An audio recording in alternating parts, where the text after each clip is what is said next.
decade ago, Fengning County was one of China's most productive agricultural areas. It's in the heart of the country's northeastern croplands, traditionally the nation's breadbasket, where around a third of China's grain is grown. But after 8 years of unrelenting drought, farmers are struggling to make a living. This year it rained just once.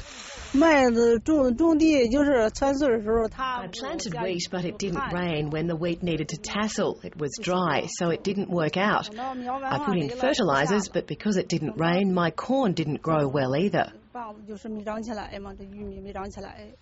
In a normal year, Mrs. Huang earns around 10,000 yuan, or about 2,000 Australian dollars. This year she'll earn less than half that. Further up the valley, things are even worse. Cornfields and paddocks are turning into desert, a result of overgrazing mixed with low rainfall and above average summer temperatures.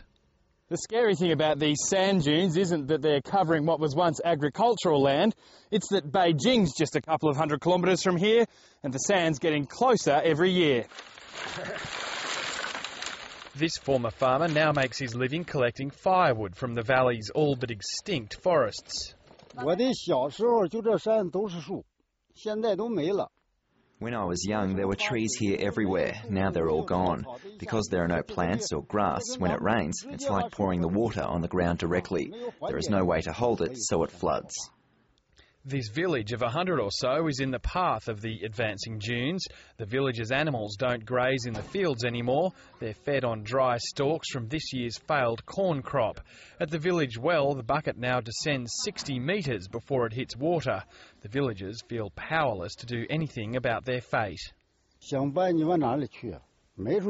Even if we wanted to move, where could we go? If the government moves us out, that might work. But as for ourselves, we can't afford to move out.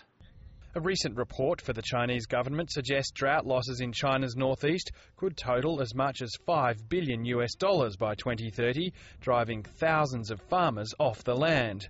The drought's also a threat to the government's plan to boost agricultural production by 13% by 2030, an increase it needs to feed its people.